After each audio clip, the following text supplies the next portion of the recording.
Oh my gosh, you brought a clapper. That's Welcome back, Clever Girls. Back at it again with the 1am Book Club podcast. for those of you listening at home. Bog has just brought out a full-blown clapper board. Yeah, it's awesome. That is awesome. I think I've got the same one, or mine's kind of similar. Yeah. Oh, it even says Kira Bogachev and Adam Stewart. Yeah. That's great. Wow. I'm gonna take a picture of that later on. Yeah, we can have that for the behind the scenes. We'll just change this January bit since we are in February. Wow. And this is the month of Kira. Kira, what you got going on in February? What have you had going on? It was my birthday. I turned nice. 18. A very important age to turn. Yes, and it's been an absolute wild ride. I haven't, at the time of recording, I have been 18 for 8 days. Wow. 9 days. 9 days. Right. And already I've done so much. I had cake multiple times. Important aspect of it. It was awesome. We went out. We did karaoke. We sure did. We all took it too far. Yeah. We sang. Not me. Not I. Okay, sure. Sure. Tell your face. We what did we sing? We sang lots of different things. I can't really remember. There's videographic evidence of us singing Somewhere in the Wino. Apparently we sang Benny and the Jets according to you. We did sing Benny and the Jets. It was absolutely amazing. I remember vividly. Me and Robbie sang American Trilogy at some point. I don't think we had sound at like the music though. I think Robbie had just started singing it. He just started going a cappella and I joined in. Good for him. Awesome. I wish I had the nerve to just start singing a cappella. He's really good at singing. He is good, isn't he? He's awesome. Robbie, I love if you're Robbie. listening to this. Robbie, if you're listening to this, which you didn't listen to the first episode because you told me that, but if you're listening to this one, just know. Which you better be. Better be you listening. better be listening to this one. You've got no excuse. Yeah. And I got a tattoo as well. And you get your tattoo. What is your tattoo of? Tell the viewers at home. So it's like a sun, a moon, and a star, but they've got like trench coats on. Awesome. And they look really awesome. That is awesome, actually. Yeah. Did you come up with that design yourself, or did you just find it online? I found it online. Fair. Yeah. Fair. It's a good design. Yeah, it's all scabby though, 'cause it's healing. Well, I think it's nice. It's awesome. It's really cute, and it didn't even hurt. And apart from karaoke, what else did we have going on this month? What we were, and this is alluding to the point of the podcast. I'm doing a very clever segue to, basically, what were we reading this month? We were reading The Virgin Suicides. The Virgin Suicides. The Virgin Suicides. Have we decided on a pronunciation for this author's second name? Okay, I was listening to a bunch of the girlies had video essays on this on YouTube, and they all say it different ways. There's Jeffrey Eugenides. Eugenides. I heard that one, which is very I don't know. I like that one. I kind of like that. Eugenides, you know. Yeah, I think it probably is something like that. Because that makes him sound like a Greek god. But Virgin Suicides rhymes with Eugenides, and that makes my brain happy a little bit. You know? Scratches a part of my brain. Well, we were reading The Virgin Suicides by this Jeffrey guy. Jeffrey E. You've read it before? I did my dissertation on this. Yeah. I did my advanced higher English dissertation on this and Lolita. I am a Virgin Suicides virgin. I've never read this book, and nor had I seen the film, which is unusual because usually I have seen the film before I've read the book. But I went in blind. Awesome. So I have a little bit of background about this book. Oh yeah, we're going straight into the. You're going to tell me what you're drinking today? Are you back on the cold coffee? We had this set up last week. Okay, right. So I'm back on the cold coffee. That's it. There's the same way. Methods. Got a little bit of a Diet Coke going on. We stopped off at a fast food chain, not a sponsor. Not sponsored. Big up the Mackies. Yeah, we stopped off there first, and then we also have coffee.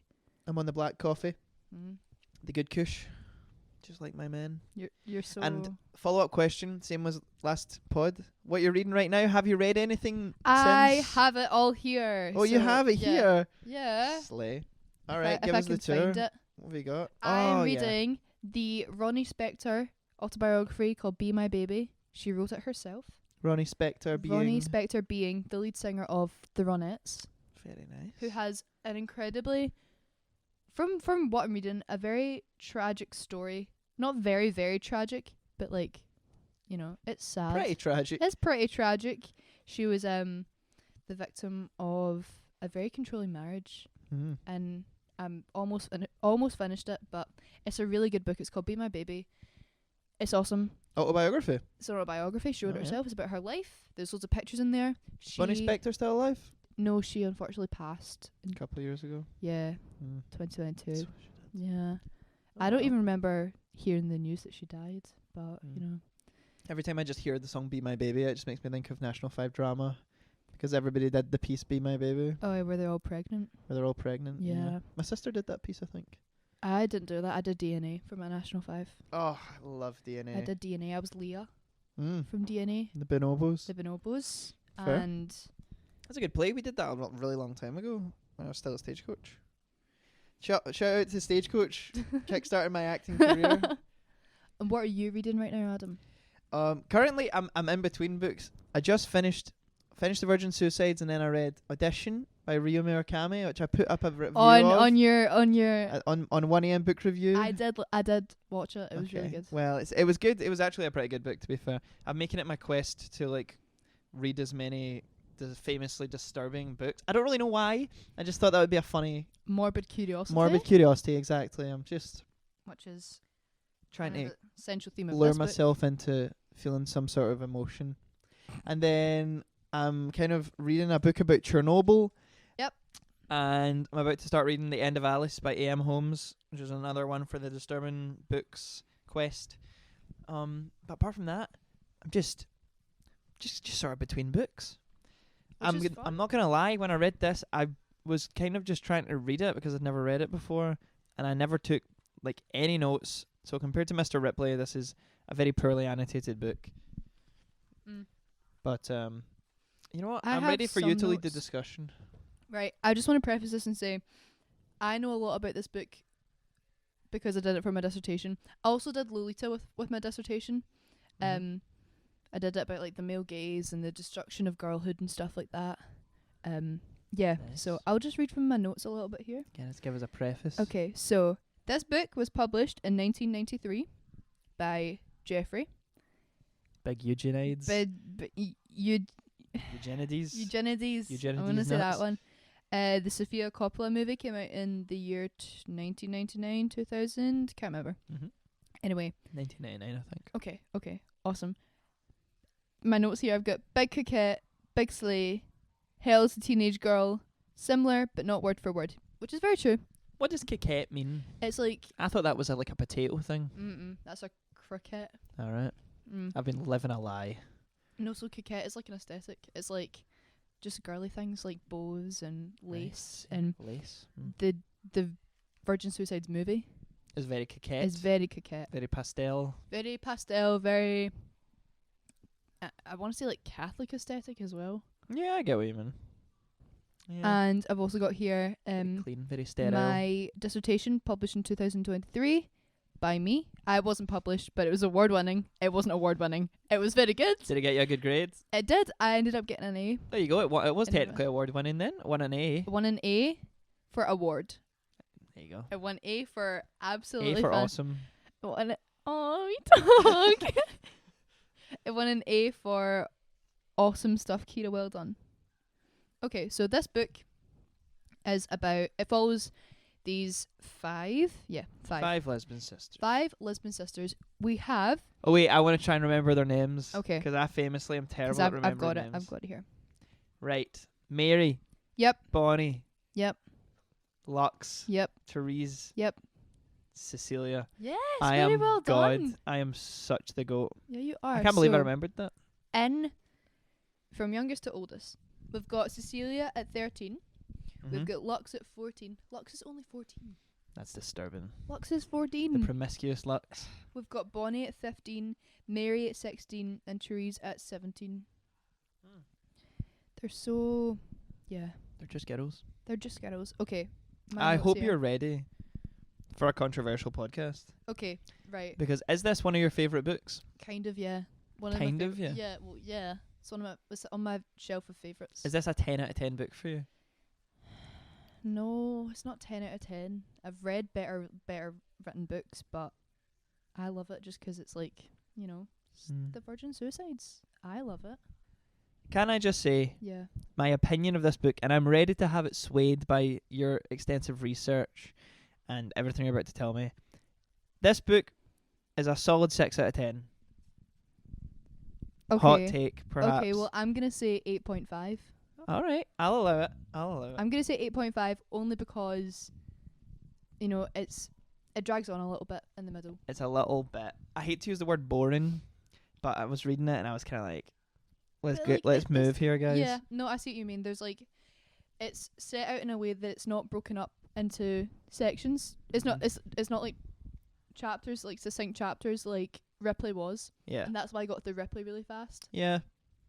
And the thing as well is that the first 3 chapters, I think, first 2 chapters are really short. And then there's a big long and one. then there's 3 50, 60 page chapters. Yeah. Which is a strange way to structure it, but yeah. I don't know. I But don't it know. starts really well. The the opening page, which is loosely from my book, Oh. it's gone. Great. It's awesome. It starts with Cecilia, the youngest Lisbon. Trigger warning. Preface this. This is gonna be a heavy discussion. This may surprise some of you, but this book does feature suicide heavily in the plot. Suicide, self-harm, sexualization of young girls. Repression. It's hey, psychological abuse. hey, if anyone's like, Catholicism. if you can, yeah, Is it are they Catholics? Or yes, are they they just are Catholic. Are they? Okay. Anyway, Just before I throw Catholicism under the bus. hey, just like trigger warning. It's gonna be a little bit heavy. Pretty sad book. Pretty sad Pretty book, heavy book. right? But we move. Okay, so the first page starts out with the youngest Lisbon, Cecilia, her suicide attempt. She doesn't kill herself right away. This is her attempting it, and she's slashed her wrists, and is in the bath. She's put herself in the bath and has slashed her wrists, and it's a sad beginning. a sad but beginning. it sets Sets the tone. You know, it's a very effective opening Yeah. paragraph, I would say. And it not only does it set the tone, it sets the tone of it being a really sad book, but it also sets the kind of romanticized image of this book. Yeah. It sets unreliable narrator. Mm-hmm. It sets rose tinted glasses. Rose tinted glasses. Good. Yeah, Yep. definitely. Yeah. I want to read a little bit. Give me a quote, Bog. Give me Okay. a quote.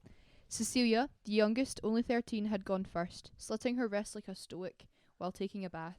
And when they found her, afloat in her pink pool, with the yellow eyes of someone possessed and her small body giving off the odour of a mature woman, the paramedics had been so frightened by her tranquility that they had stood mesmerised. Well, she's a deity. Is that the right word? She's a deity. She's an angel. She's in her pink pool. It's Mhm. of her own I love blood. the pink pool. I I highlighted love that it. too. I've highlighted. Yeah. A It's float in her pink pool. It's a very angelic image. angelic, girly, romantic image. I think the romanticization of violence is a huge theme in this book. Even Yeah. in the media, the way that the school not romanticizes it, but they sort of turn it into like a day at the school, like a national holiday type thing, the day of grieving, and it's Like really strange. yeah. This book is very strange. It's a sort of nightmarish reflection of suburban society. Yeah. I guess I don't know. It's really throughout the book we get like there's a lot of world building to begin with, and between like all the action happening, it's a lot of world building. It's a lot of the narrators who are the boys that grew up in this town. They're grown up, but they're narrating this story. It's a lot of them interviewing the people of, like the women of the town, and that means that nobody's going to have the right story. Everyone's going to have their own opinion, and none of it's going to be right. We're going to have a lot of conflicting views. We're going to have a lot of gossipy 50-year-old women being like, well, the mum didn't eat my pie when I gave it to her, so she must have been evil. Should we give an overview of the story? I don't know. There's not a lot to give an overview of. Basically, this is just the story of the 5 sisters that killed themselves in the end. It's the lives of the 5 Lisbon sisters as told Not from the by point them. of view of... You better watch that. I thought he just put his foot directly in that coffin. He almost did. It almost fell over. as told from the point of view of Get your these coffee on the neighborhood boys who idolized and were kind of obsessed with them. Or were they obsessed with them? This is what you were. Here. Okay, should I stop there? Do you want to talk about this now, or do you want to finish your little overview? That's kind of my overview done, to be Okay. honest. I don't have much more to So say. So obviously I did this for my dissertation. A big part of that dissertation was highlighting the differences between Humbert, the narrator, the unreliable narrator and evil person of Lolita, Mm-hmm. and the Virgin Suicides boys, who will now be known as the VSB. The VSB. I Alright. said that Humbert's thing is his gross obsession with Dolores. He covets her, but in a way that he must have her to satisfy his own needs, his own ego. He feels like he has a right to her. He feels like it feeds his ego because he's very self-centered, and he's like, I must have this 13-year-old girl. Yeah. She's tempting me. It's not me, but I must have her. And The world owes him something. yes, because he feels owed something. I don't know, Yeah. 'cause he's like a tortured guy. It's funny actually that you say that, because there's a part in the Virgin Suicides near the start where it's not really near the start, but it's in the middle, where they go to a party at the Lisbon's house, and there's a disabled boy there Yeah. that's I can't remember what his name is, but they basically say, oh, like they were all over him, and like, oh, he doesn't deserve them, he doesn't even know. Yeah, and they were like parading him around and then like showing him off, like all like I think it's like they talk about him like all the tricks he can do. Yeah, all like the he thi- can all the do. things that all the things that he's shown him. Yeah, Joe. Like It was like Lux was all over Joe. She had her arm around him. He doesn't even realize how special he that is. Yeah. Like it's they've all sort of got a chip on their shoulder as well. Yeah. So Which is it's the same- very it's quite, maybe this is why this is such a modern classic, is that it's male gaze written from a male perspective, and same as Lita. I said that the VSB, the boys, the VSB. the VSB. I think we should they're just thi- continue calling them that. Okay. Where Humbert was a gross obsession, they're more of a gross fascination. They covet, but they don't have to have them. They covet and they put them up on a pedestal. They put these girls in a golden cage and just covet and look at them. Their thing is more of a like a fascination But this fascination is also sort of in a voyeuristic way. ultimately what they're so fascinated by them that they're avoiding the fact that they're calling out for help, you know.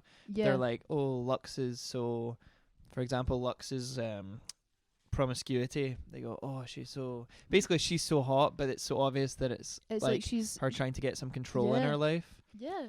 And it's And like, listen to your girls. Listen to the girls. they don't, and it gets to the point where they kind of don't even realize this until it's too late. And I will say Yeah. that the ending of this book is great. Like, see, It's like the final awesome. page. Oh my god.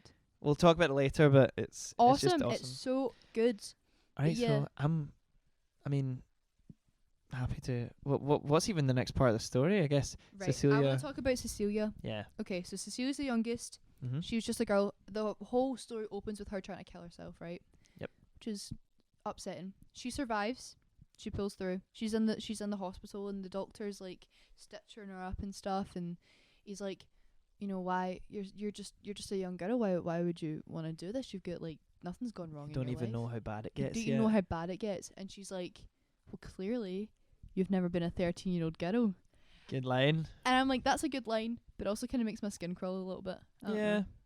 I've never been a 13-year-old girl, so you know I can't comment. See, I have. Is that rough? I don't really remember it being that rough.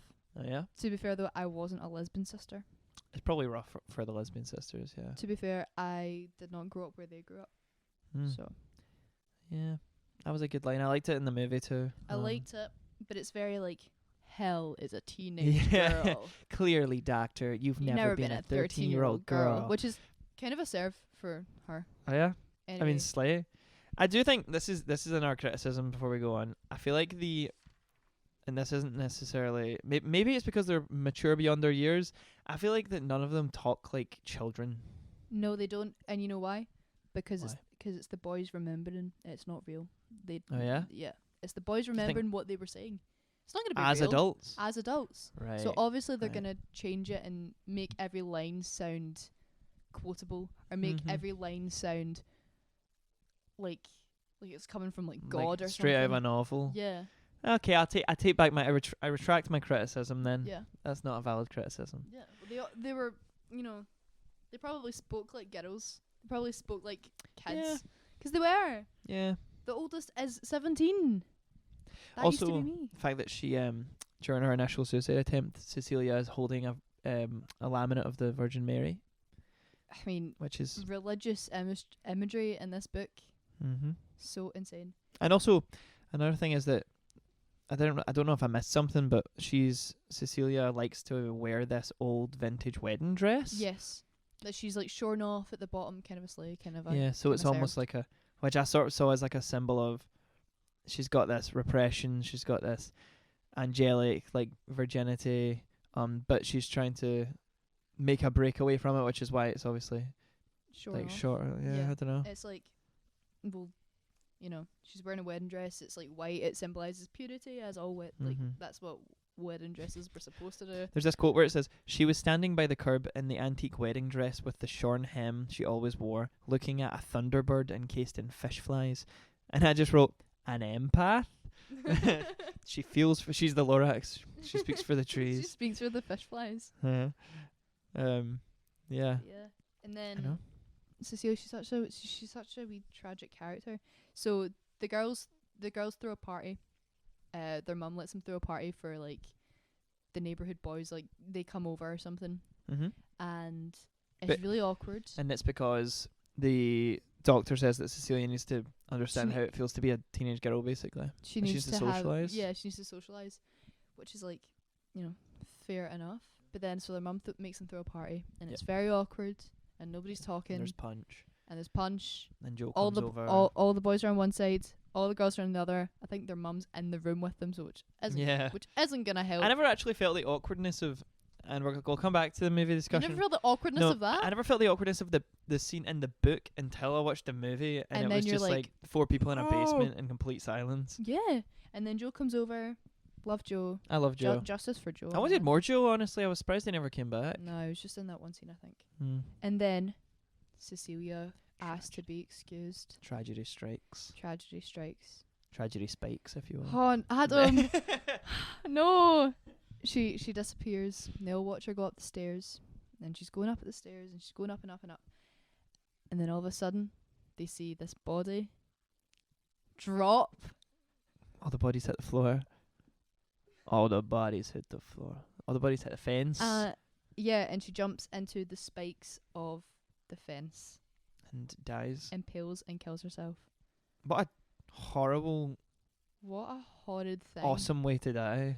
It's like, I wrote here, 'cause I was when I first read this, I was very upset, right? It was, This page is So- tear stained. yeah, literally, from when I read it the first time. Mm-hmm. And I just remember thinking, like, did she see, like, it's spoke about this in the book a wee bit. It was like, did she see the spikes coming? Did she close her eyes? Did she cry? You know, like she was just a wee girl. Like, you know, did she watch it? Like, She was just a wee girl, but already she'd seen enough, you know. yeah, She's there's ready a to call it a really night. really good quote on this page. Okay. He was trying to lift her off the spike that had punctured her left breast, travelled through her inexplicable heart, separated two vertebrae without shattering either, and come out her back, ripping the dress and finding the air again. The spike had gone through so fast there was no blood on it. It was perfectly clean, and Cecilia merely seemed balanced on the pole like a gymnast.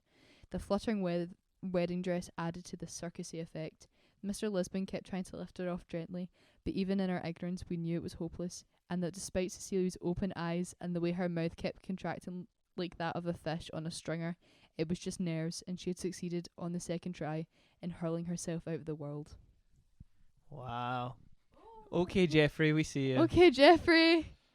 But even in that moment Oh where my they're God. describing her dead body, they're still sort of fetishizing her. It's like she's like a gymnast. She's like she's a like a circus. gymnast. It's fluttering. Piercing her breast. Oh, she's fluttering in the wind. Like, didn't split her spine. It's- Which is actually quite a good image, because it says that in her death, she finally grew a spine.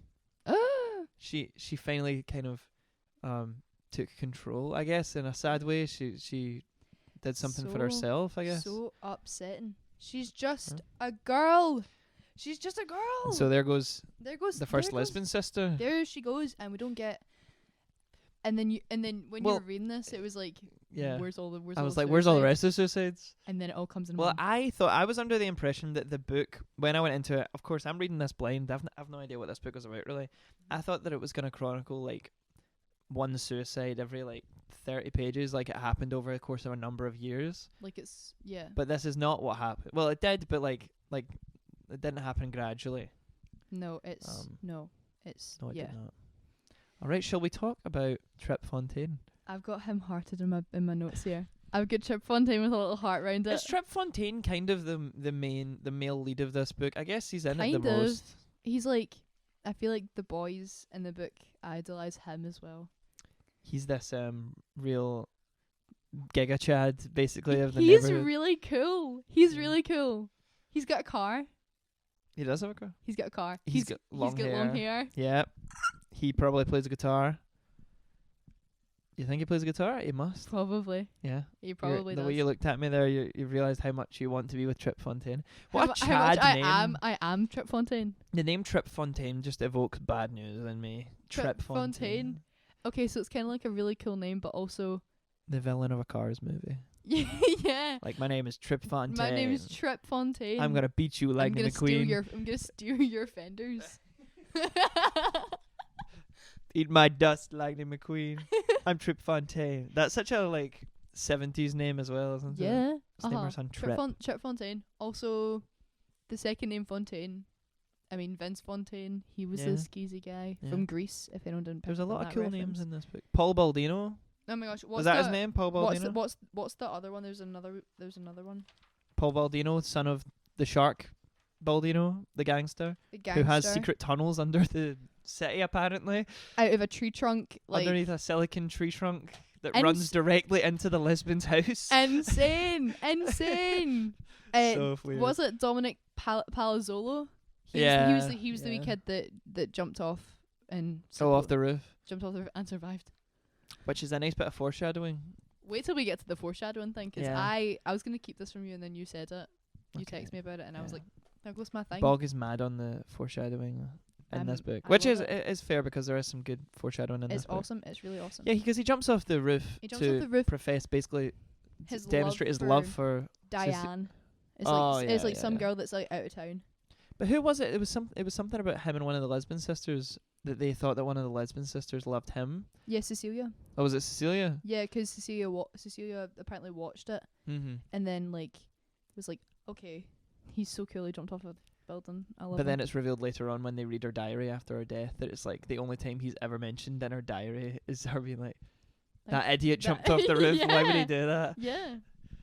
I feel like yeah. at the start, Dominic, he's like blamed for starting this whole suicide epidemic of the Lisbon sisters, this plague of death. Yeah. Before we go back to the Trip Fontaine and all that, I'd want to go back to Paul Baldino because Do it. there's a part where before Cecilia's death, he is describing how he used his father's secret underground tunnels to go to the Lisbon house. This And is he's insane. there and he's like, oh Mm. my god, guys, there was like, they had like tampons and like, it was crazy. There's I saw a their bra underwear. over a yeah. cross. A Like- bra on a cross. Like the things that only 13-year-old boys would care about. And then I'm gonna do a little quote here. It says that he basically, while he was having a nosy in their house, he finds Cecilia in the bathtub after her suicide attempt, and it says he insisted that he had knocked, and then Paul Baldino told how he had stepped into the bathroom and found Cecilia naked, her wrists oozing blood, and how after overcoming his shock he had run downstairs to call the police first thing because that was what his father had always taught him to do. And I think it's just funny that it's like, even in this horrible tragedy, one of these boys has to paint himself as the hero. Do you Yeah. think that he was actually there? Probably not. I don't think. I think he was maybe like.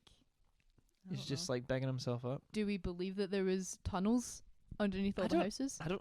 I want to believe I it. kind of hope there was. That's kind of awesome. It's kind of awesome. That adds a whole other sinister layer to this already Yeah. sinister story. Yeah. All right, Yeah. let's talk about Trip. Let's talk about Trip Trip Fontaine. Fontaine, my man. Love him, but also I don't love him. No, No, kind of an asshole, kind but also of. like, he's mostly a good guy until one thing he does like later on. So, Trip Lux and Trip. Mm-hmm. Lux is his gal. Lux, I would say, is Actually- the main lesbian sister in the story. I'd say Trip is Lux's gal. Not the But other yeah, way Lux has round. got the power. Lux has got the power here. She's holding all the cards. And she's got Trip Fontaine. Mm-hmm. The coolest kid in all the land. Trip Mania. As I wanna Trip mania. This is Trip Mania. They go ham for Trip. The lesbian All the sisters. ops love Trip. And Lux is basically, I guess I would say she's the main lesbian sister, and as She's- sort of the most rebellious. She's also described in that bit where the boys go down to the basement and they see the lesbian sisters as they are. Mm-hmm. They note that they're actually not that attractive, except for Lux, Yeah. which is so sad. But could that also be a byproduct of the fact that Lux is the most Sexually promiscuous? Yeah. Probably. So it's almost like It's like- none of them, they don't see any of the rest of them as sexual objects. They just, It's like, I don't know. who's They're- it like, Bonnie's got a long neck, Mary's got a mustache, Mary's boring, Bonnie's uninteresting, but Lux. but ooh, Lux, hey, that Mm. 14-year-old, Yeah. You seen her on the roof at night? Aye. Jeez. She's really. she's going at it. It's really weird to like read a book where a 14-year-old is described so. You ever read Lust- Lolita? You ever read Lolita? No, I guess. Yeah. Okay. Good point. Actually. Lux is the Lolita character. That's another thing I pulled on in my dissertation. Lux Sure. is the Lolita character and the way that they all are like, you are sex. You are sex embodied. Come to the football field with me. Let's get it on. Let's get it on and I'll leave you there.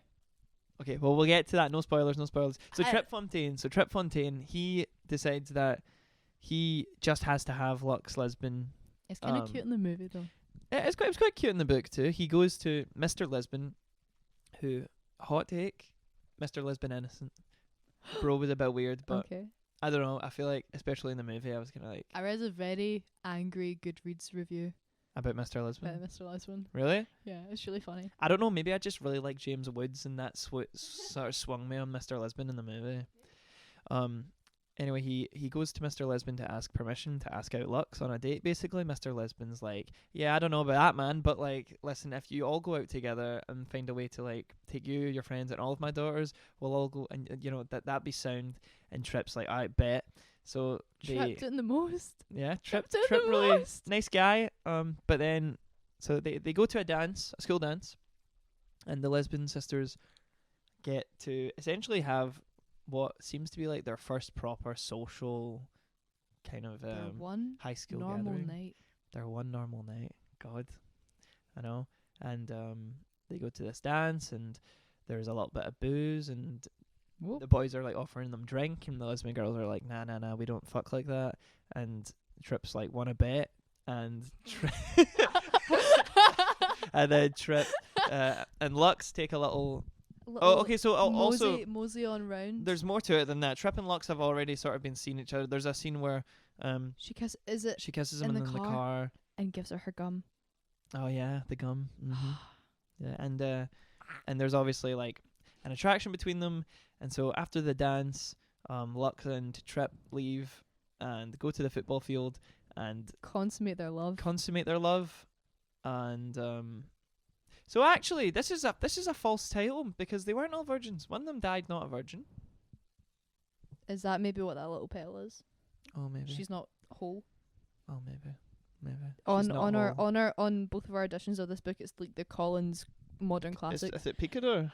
It's Oh, it's Collins. yeah, it's Collins Modern Modern Classics. Classics. And there's like 5 little daisies, and one of them's not quite whole. I wonder if that's Lux, Maybe that's Lux.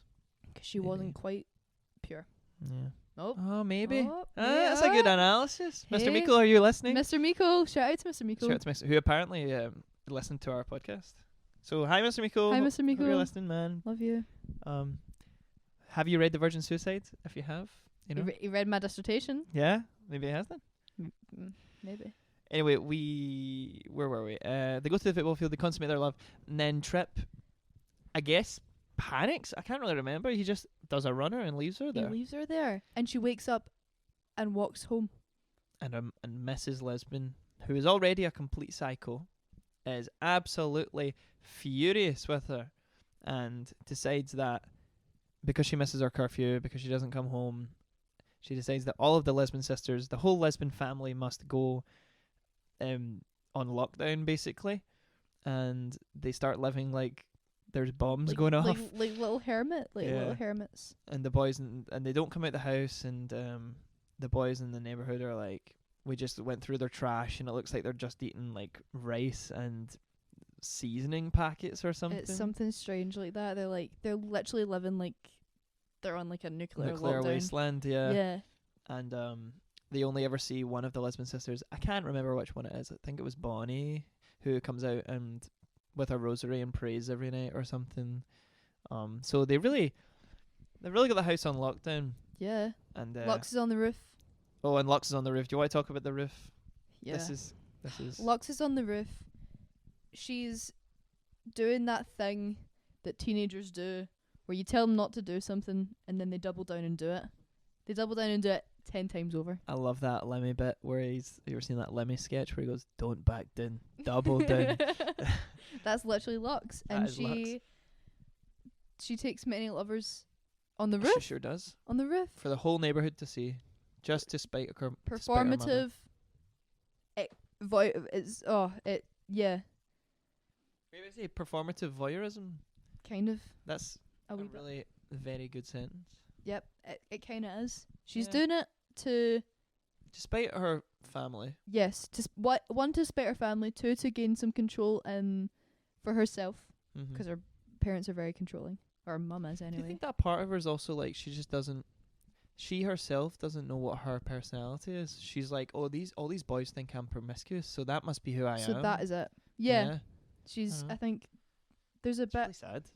I'm pretty sure there's a bit where the boys go in, like just before they're all about to kill themselves, basically, and Lux is talking, I think, and she's like, I don't know. When I first read it, I was like, you don't know who you are, like you don't know. And it's kind of sad a wee bit. So the whole house goes on lockdown, and Yeah. this is kind of, I guess, the inciting incident. Well, not the inciting incident, but the big It's kind of incident that leads to the eventual suicides of the rest of the Lisbon sisters. yeah. It's in like one night. it's like everything gets so like pressure and everything's like boiling and it's all like and then it all explodes. And then it all pops. And it all pops. So I guess we might as well just round off the rest of. We've pretty much covered most of the story. Yeah. The basic outline of the story. We may as well round it off. So the boys go to sort of attempt to rescue the Lisbon sisters. Well, so they've been going back and forth with like the music. Oh, the music. They've been communicating with the Lesbian sisters through songs, which we'll get into later. Over the phone. Over the phone, in their treehouse or something. It's like something mad like that. And Their then treehouse headquarters. It's like the CIA. she's like so, like awesome. I want a treehouse I wanna headquarters. have that. Yeah. I want to have that. Maybe that's where we are. Maybe that can be the new 1am book club podcast headquarters. Yeah. We'll just build Somebody a treehouse. somebody get on that. Somebody draws in a Yeah. treehouse. You get someone to build it. Mhm. Yeah. Yeah. Fan It- mail. Just mail us some wood. Somebody send us a treehouse making kit.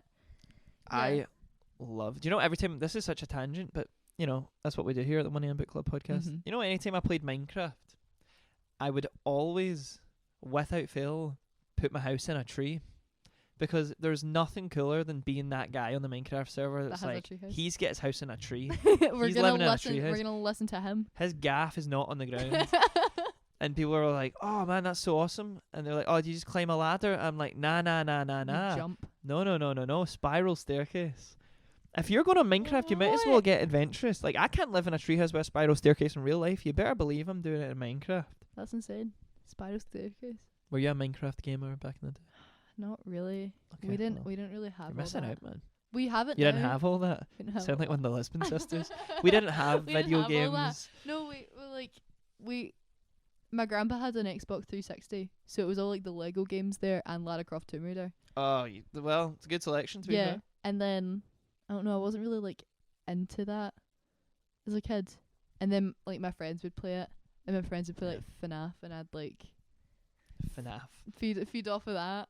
But then my sister, you know, we both got a Nintendo Switch. Not Yeah. each, one shared. Can see, damn, rolling in the money over here. No, just like we got one for Christmas for everyone, and Yeah. Yeah. Played We've got- Mario we've, Kart. we've got Minecraft on that now. Well, now you know what you're gonna build if you're And building a house. I'm really bad at it. Minecraft. I'm really bad at it. Minecraft is all about learning. That's what I like about it. It's a game that you can just chill. It's like I only do creative mode. Oh really? I don't I do. know. I never do creative. I love creative because then nobody comes and hurts me. I'm not creative enough. I'm not creative enough for creative. I have to play survival because I only know how to build treehouse and survive. I was starting the most amazing project ever. I'd hollowed out a large bit of the ground. There was like, it was like the foyer bit, and you could go downstairs and go off on all these little tunnels. And I was making it. And you know what my sister does? Brings TNT into it. No, she puts a glass top over it Oh yeah. and fills it with horses and birds What the heck? and I everything. thought you were gonna say lava. That's actually a creative prank. No, birds and horses and llamas and cows and sheep, everything, and I have to kill them all. Wow, And that's actually extremely evil. And I killed from them your all, and I sister. put lava there, and I connected it to the sea so they would all drown. We once had a Minecraft server where shout out to my friend Kevin, who did a question on the last podcast. Kevin. Shout out Kevin. He built a house and then he wasn't on the server, and we put like 800 chickens in his house and then built a giant chicken on top of his house. Actually, I don't think you ever came back on the server, so they're probably all still there. There you go. I'm so sorry to Kevin. Kevin, I'm really It's sorry. probably I'm one of sorry the it came worst- out like this. It's one of the worst things that could happen to someone. You spend your time making this place only for somebody to jam pack it with animals. Now you have to face the responsibility of either killing the animals or just giving up. Do you know, speaking of giving up, let's talk about the virgin suicides. You know, I'm getting, my mum was saying, big compliment from my mother about the last podcast. Which, thank you everyone who listened to the last podcast. Yeah. We never really talked about this. Thank you for your support listening to the last podcast. We did Thank you for We got, all like, those people. 1,000 plays or something. Like, Really? genuinely got like a shit ton of plays. Guys, thank So you. thank you very much. Thank Hopefully you. we Now can you keep need bringing you good content. Now you need to pick sides. Oh, Now you what, for me or you? need- Yeah. Who's your favourite host? Team Bog, Team Adam. We could get merch. We could. Team Bog. We're like the Edward and whatever. Everybody will want to be Team Bog though. That's so much cooler of a Yeah. name. Oh, thank you. Thank you. Have we ever discussed? My dad also said. Anyway, sorry. I'll go back to what I was going to say about my mum. My mum says that we go on a lot of tangents, but we're good at bringing it back round to the subject. So I'm going to make sure that all my That's all segues you. are that clean. That's all you. Anyway, my dad was saying that we need to explain why I keep calling you Bog because we've never. Oh, It's really straightforward. I feel like everyone that like watches or listens to this like knows me Yeah. for that. Well, my Basically. my second name's Bogachev, Mm-hmm. and then I got shortened down to Boggy, and then And just everyone started to call me Boggy, and Yeah. then my friends decided that they needed something smaller that only them call me, and that's Bog. Bog. There you go. That's the history of Bog. There you go, Dad. You're welcome. Was Mr. Stewart one? Mr. Stewart was saying, "Why keep calling her Bog?" Oh, it's like it started off to annoy me, and I didn't like it, and then everyone started calling me it, and I was like, okay. I think it's cute. cool. I think it's cute. I love it. I love it. Oh, putting my feet up. Makes me sound like a little like a little mouse. Bog. Yeah, little bug. My sister hates being called Mini Bog though. She really hates it. Mini bug. Mini Bog. So, the Lesbian sisters, they've had enough, They've had enough, and they're gonna kill themselves. and I can't remember. So, I've got a list of how they all kill themselves. well, there you go. I was just about to ask. I can't remember. how I've got happens. it. So Cecilia's already gone. She was wiped out in the first 30 pages. Oh, that's so sad. I'll never get over that. Anyway, Poor girl. then we've got. This is not in order. This is just in the way that I've got it here. Then we've got Mary, who puts her head in the oven. Very Sylvia Plath. Very Sylvia Plath. Cause that's Shout how- out Sylvia Plath. Shout out to you, man. How do you think you I was thinking about this. How do you think that even works? You should just take sleeping pills and then turn on the oven and then I don't know, but you'd because have surely to your be body like, would be like, get my head out of this oven. maybe not. Maybe I mean, if you're on the edge like that, you know. Yeah, maybe. I mean, how are you gonna jump off a? How you gonna, might just die of shock or something. Yeah, like how you gonna jump out of a window onto a spiked fence, without your body telling you not to do that. True, but I think is it not like if your body is under that much pain, then it sort of is like It instinctively. No, maybe I don't know. I don't know. Anyway, carry on. Bonnie, she hangs herself. Yep. That's so sad. We've got Lux, who dies of like carbon monoxide poisoning. She's like in the car She or dies something. in the car, Yeah, yeah. she dies in the car, Leaves the engine running. which is very Hollywood starlet of her. Very. That's very Hollywood That's starlet. very Hollywood That's very starlet. Hollywood starlet. And Therese, pretty sure she overdoses pills. She takes gin and pills, doesn't she? So she must just, OD Oh, you, yeah. I guess. It's but something very cool about that. Not cool, but something very Interesting and interesting clever. and clever is that it was all foreshadowed. What? Really? It was all foreshadowed, Adam. And Okay, Bog, tell and- me exactly how and it I'll was all foreshadowed. Okay, it was all foreshadowed. Jeffrey, I see you. I see you. We see you. We see you. It's almost as if he's taunting you, like, I warned you this was going to happen and you didn't do anything to stop it. And now we're going to pay. And now they're all going to do it at the same time and you could have stopped it. A bit like the boys. A bit like the boys, which is the beauty of this We book. are the We're no- VSYT. We are no better than them. What were they called? The VSC? The VSB. The Virgin- VS, the the Virgin- VSYT? The Virgin Suicide Young Team. Yeah. Hell yeah. Yeah, okay.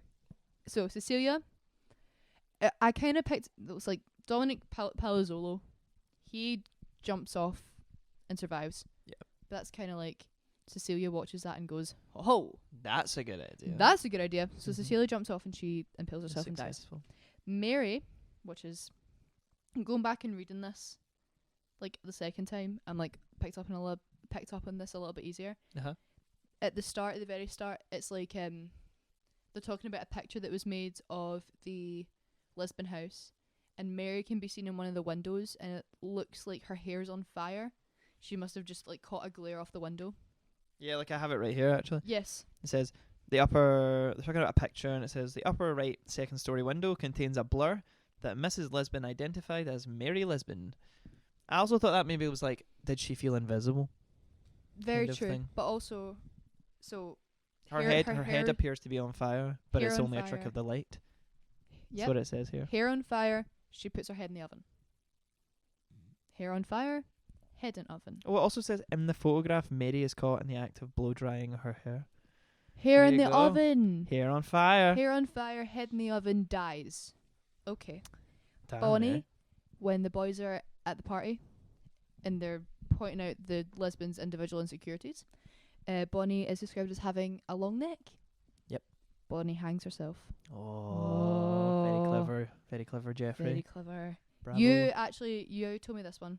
Can I do the carbon monoxide yeah, one? I do never it. noticed this until I watched the movie. Do it. But there's a scene in the book where after the whole incident with the football field and the missing curfew, Mrs. Lesbian forces Lesbian. Mrs. Lisbon forces Lux to burn all her vinyl records. And Heartbreaking. Could which not is, be me. Yeah, brutal. Would never be able to do that. And then later she dies of carbon monoxide poisoning, as we said. And I was watching the movie and I was like, they're burning they do the scene where they're burning the records and there's smoke coming off it and they're coughing and they're choking, and I'm going, oh, that's funny, it's giving off poisonous gas. Wait a minute. Then I went away and I quickly Googled. I was like, what gas does burning vinyl give off? And you'll never believe what it was. That's right, carbon monoxide. So a very subtle, maybe unintentional, but very clever piece of foreshadowing there from Mr. Eugenides/Eugenides. Mhm. So there you go. And then Therese. That was my contribution to this part of the talk. Yep. And then Therese, obviously, she doesn't drink at the dance. She is like, no, 'cause I don't do that. It's not my style. Yeah, she refuses a drink. She from refuses it, Trip, I think, or And something. then she overdoses. Well, there you go. There I you was go. actually going to keep that from you. And then you said, you texted me about the Lux thing. The long neck thing I never even noticed. I was kind of proud of that. That's clever. I was kind of proud of that, and the Mary head in the oven, hair on fire thing. Can I just say, your notes are absolutely beautiful. Like, you should have seen my Tom Ripley notes. Thank they were you. like fucking disaster. This is how I do it. They're I'll take really I'll nice. take pictures for the behind the scenes so that people can see. You should definitely. But Some nice notes. it's like how I used to do my revision for like my higher history essays. Mm-hmm. You do like a little like what your paragraph's about, and then just do like the points of what you need, and then your brain can fill in the rest. That's just lovely and organised. It is. All right, so that's pretty much the end of the story. Yep. I want to do a quick little quote that I love from the end of the very end of the book that really nicely ties in with the whole male gaze thing. Is this that it didn't matter in the end how old they were? No, but you're welcome to Okay, that I'll do quote that if one you after. want. I'll do that one after. I'm going to do the very last quote of the book if you want to do Okay. that one first. Maybe are they the same? Let me I've got a see if I feeling can that actually maybe find it's it. No, it Where is. it? No, it's not. Yes. Mine's the last. This is the last.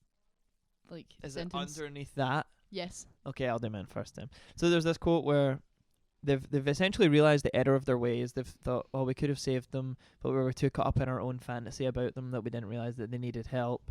And this the now adult omniscient narrator voice of all of the boys says, they made us participate in their own madness because we couldn't help but retrace their steps, rethink their thoughts, and see that none of them led to us. So it's just a very Like they're so. I've never thought about that before. Like it's like we had to insert ourselves into their stories because we couldn't bear to think that we were unimportant to them. What a just great, That is so awesome. awesome idea. I don't know. Right, so going off of that, this is the last sentence of the book. It is, it didn't matter in the end how old they had been or that they were girls, but only that we had loved them and that they hadn't heard us calling. Still do not hear us up here in the treehouse with our thinning hair and soft bellies, calling them out of those rooms where they went to be alone for all time, alone in suicide, which is deeper than death, and where we will never find the pieces to put them back together. It's like they Wow. can. It's like they don't have the capacity to feel sympathy for these girls. They're just If upset they- that they'll if never they're be able to not- understand them. Yes, it's like there's a quote in it. And it's like, we were their twins. They knew everything about us, but we didn't know anything about them. Yeah.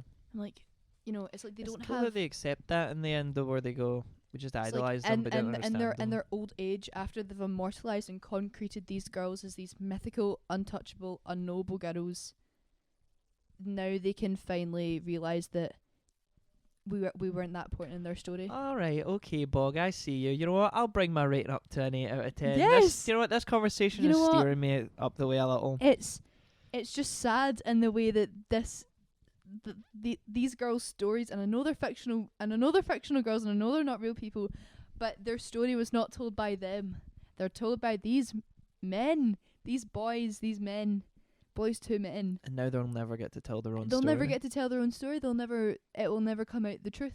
It will never, their stories getting told through the men inserting themselves, making Did you themselves know- the hero. Did you know that apparently that Jeffrey Eugenides, I'm going to say Eugenides. It sounds awesome.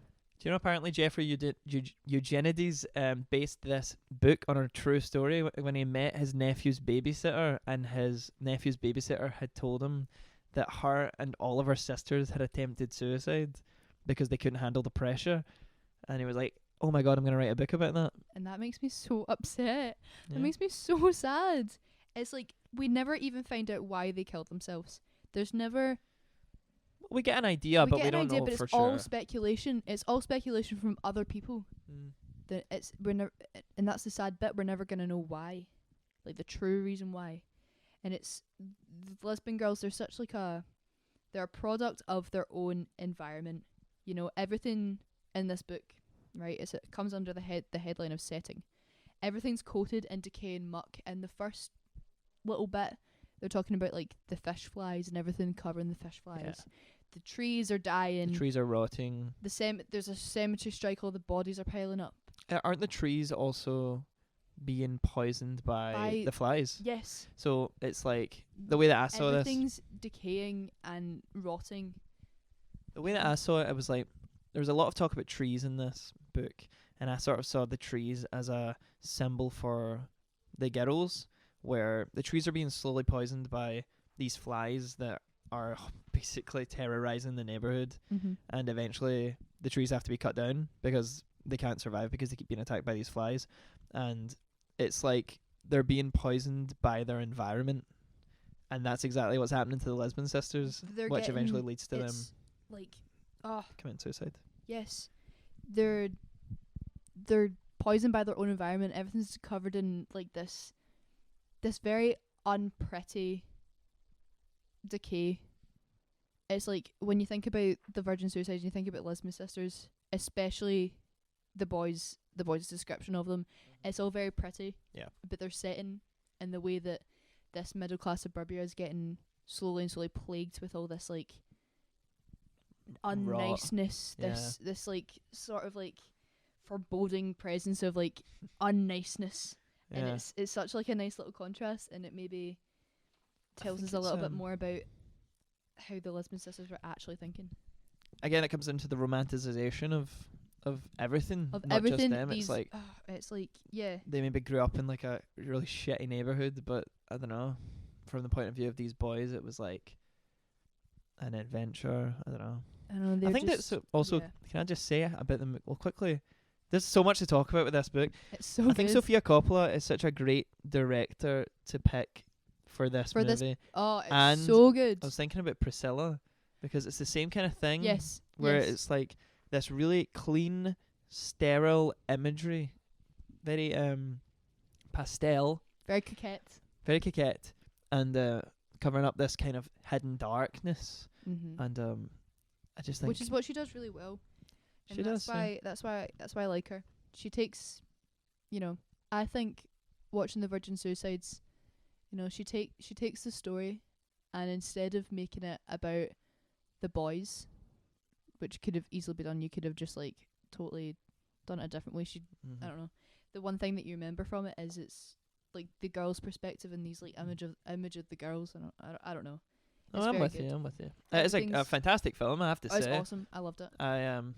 Yeah, great film. I've got a note here. They're so Lana lacy white dress.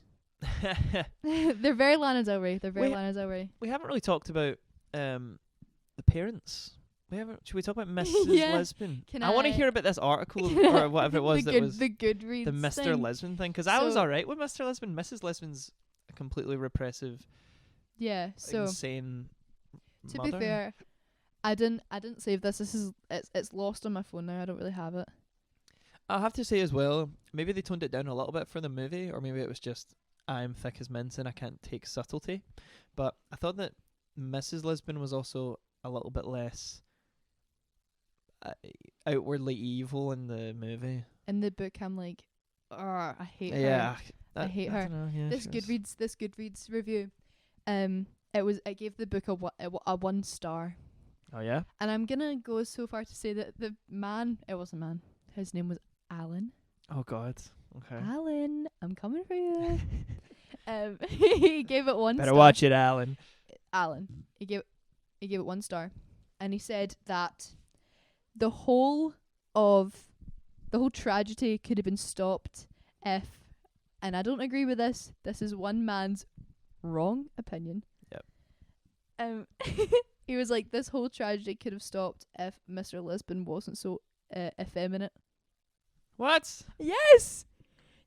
This is like a whole 3-paragraph review on how Mr. Lisbon is submissive and effeminate. I think that's what works about his character, though, is that he's also, he's guilty, but also he's kind of a victim of his own he's just inferiority. He's gentle. He's a school teacher. Yeah, he's like a school teacher. He's kind of a loser. He sits and he eats cottage cheese on his own at lunch, and it's kind of sad. It's kind of sad. He's a but he seems like a good character. A sort of good father. Like, he goes out and he buys feminine products for his daughters. Yeah, and you can tell he loves them. He's living in a household full of women. And he loves planes. Maybe not in the book, but he does in the movie. Like, he loves planes for some reason. You gotta have something. Every scene he's in, he's just talking about planes. Yeah, and it's like, when Tripp comes to ask for Lux's hand in courtship, I'm gonna say, It's I have to ask the wife. And how about you do me a favour and take all my girls out? Yeah. Like, make sure they deserve all to be taken out. Oh, Mr. Lisbon. I love Mr. Lisbon. Mrs. Lisbon fucking die though. I hate her. Mrs. Lisbon. Let's not be too hard. Okay, maybe not. Let's not be too hard. Maybe on fucking her. die is not the right words for this book specifically. Yeah, but she had to now live with the fact that all of her daughters killed themselves. Yeah. Because of basically her pressures that she put on them. Yeah.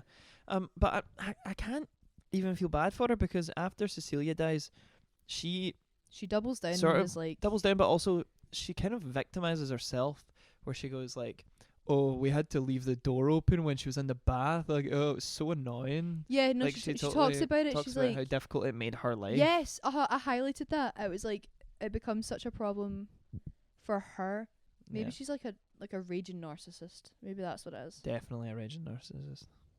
But I again, it's like you don't get very much of her background. You know, like you just You get. don't hear the much about her. perspective Maybe the from boys the were boys. too scared of her. Maybe she wasn't. You know, this is all subjective. It's very subjective. Maybe she was just not that bad. Maybe she was just a crazy lady. Maybe That everyone just, you have to blame let it go someone. too far. You have to blame someone. You Exactly. have to blame someone, and maybe Mrs. Lisbon was the one to blame.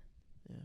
Speaking of villains in this book, Yeah. let's talk about the media / the culture, because I feel like the neighborhood, because the neighbors are so weird in this book, because The neighbors are so insane. they're so nosy, but also the school and stuff. The virtue signaling's a big thing in this, Yes. where after Cecilia's like suicide, we're gonna have grieving day. yeah, we're gonna make a day and we're gonna We're all we're feel all really, gonna feel it together. yeah. This is the 70s. This is set in. This is Yeah. very. And it's quite timeless, actually. I feel like it's still applicable to today, where It's like a lot of places are like, pure virtue signaling stuff, like, not gonna try and get political here, but like BLM, or It's know, like some how everyone some had places everyone had like blackout on their Blackout Instagram. Tuesday, Yeah. exactly, and it becomes like a trend, Yeah. kind of, where it loses all its meaning. Yeah. And I kind felt of. like that was sort of what was going on in Yeah. here, and The neighbors though, they're so weird. It plays on a big theme of voyeurism in this book. mhm. It's like Big Brother. It's like 1984. Like they're all just watching. yeah. They're all watching. It's like reverse. It's like It's funny like- 'cause like the lesbians are like a big they're like deities to the boys, but in their sort of the neighbors seem to hate them. yeah. I feel like they think The they're neighbours- strange. Especially with like the girls all rally around the tree that they want cut down. Yeah. Again, that was like a and demonstration and the of neighbours are like, we want this tree down. yeah. Er. They have this innocence, this empathy for Yeah. like the trees again. It's almost like So nature. themselves. So They're nature. trying to protect themselves. So sad. Oh, okay, right here. This is like in relation to the suburban gossiping mothers. Okay. Hit me with it. First page fell out. Mrs. Buell. Mrs. Buell. Well. Oh my gosh, this is such a good quote. Okay. That girl didn't want to die, she told us. She wanted out of that house, Mrs. Shear added. She wanted out of that decorating scheme. That is a great quote. So it's good that they put it on the back of the good. book. It's so good. On the day Cecilia returned from the hospital, those two women brought over a bundt cake in sympathy, but Mrs. Lisbon refused to acknowledge any calamity. We found Mrs. Well, much aged and hugely fat, still sleeping in a separate bedroom from her husband, the Christian Scientist. Propped up in bed, she still wore pearled cat's eye sunglasses during the daytime and still rattled ice cubes in a tall glass she claimed contained only water, but there was a new odour of afternoon indolence to her, a soap opera smell. As soon as Lily and I took over that bundt cake, that woman told the girls to go upstairs. We said, "It's still warm, let's all have a piece," but she took the cake and put it in the refrigerator right in front of us. Wow. Mrs. Shear remembered it differently. I hate to say it, but Joan's been potted for years. The truth is, Mrs. Lisbon thanked us quite graciously. Nothing seemed wrong at all. I started to wonder if maybe it was true that the girl had fallen and cut herself. Mrs. Lisbon invited us to the sunroom, and we each had a piece of cake. Joan disappeared at one point. Maybe she went back home to have another belt. It wouldn't surprise me. Wow. So they all turn on each other, and they all have these conflicting memories and stuff. It also ties in with the fact that the one of them says that Mrs. Lisbon seemed like everything was fine. She's just Yeah. sort of She's like, "Oh no, she just fell and cut apathetic. herself." And Yeah. yeah, no, it's sad what happened to her, but you want a You bit know of what? cake? You want Yeah. some cake? Come through to my sunroom, man. Oh, We'll man. chat. We'll They're chat. also- How's your husband, the they're so Christian petty. Scientist? The You know, Christian Scientist. still sleeping in separate beds? How's your cottage cheese eating math teacher husband, Mrs. Lisbon? He's fine. He's got his planes. He's good. He's got his plans. He's got his planes. He's just a little bit too effeminate. You know what? If he Ah. wasn't so effeminate, none of this would have happened. Alan, Alan, and the very, very remote chance that you're listening to this podcast. We because hate you. we hate you, I Alan. hope he's listening. He's not going to be listening to anything about the virgin suicides. He No. gave that a 1 star. He hates the virgin suicides. Maybe he's hate listening. But we hate you, Alan. I hate read that little review you gave. I hate read it.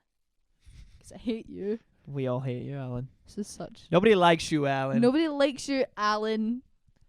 Oh, well. Sorry to all the Alans out there that aren't that guy. Do you have any other points you want to cover about the virgin suicides? The music. Oh, the music? The music. Do you want to do the music and then segue into the playlist? That's okay. I think that's all like my... Okay, wait. Actually, I've got a little rant I got... I wrote this at 2 a.m. Got a little rant? I got a little rant. I wrote this at 2 a.m, so it's Okay. not going to be coherent. I see. Okay. I love the lesbians. I always feel so sorry for them, but on a girl way. Like how you see a girl the same age as you on the train herself and just feel connected. That might be rubbish, but I feel it. Do the lesbians have dialogue? Yes, they do. Is it mythic when they do? Yes. What were they thinking? I love them. You're never going to understand them. That's the beauty of it. It's not written by them, but outsiders. So you are an outsider. You want to help, but you can't because you're outside. They are male gaze, and we all partake in it. Wow. You know what? Just reading that. Quote Kira Bogachev. Yeah, you should rewrite the virgin suicides, but from the bog gaze. Yeah. Oh my gosh, I'd so do that. I'd be like, Cecilia was a slay. Sad what happened. Mary, she was also a slay. Long neck though. No, Bonnie, that was Oh, Bonnie. Bonnie. No, long wasn't neck. it Mary had a long neck? No, Bonnie long neck. I've actually got it here. Okay, sorry. I've got the girls underneath. long neck Bonnie. The girls, exclamation point underneath. Justice for the lesbians. Series 13, wrist slasher and impaler.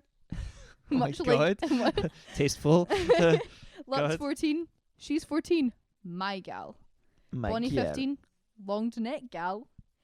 Mary 16, call her Katniss, 'cause she's the girl on fire. Whoa! And then Therese 17, oldie. These are children that are killing themselves, Bog, and you are making Hunger Games puns out of them. I'm really sorry, they're my gals, and that's quite distasteful. Do you know what? It's a good thing that they're fictional, otherwise we'd get cancelled. We might still get cancelled. We're only in episode 2 and we're already going to get taken off the platform. I'm really sorry. If you want to cut that out, you can. No, I'm keeping it in. No. It's staying everyone's in. Everyone's gonna hate me, guys. Team Bog, rally around me. Team Bog. Team Adam. I think we should print t-shirts.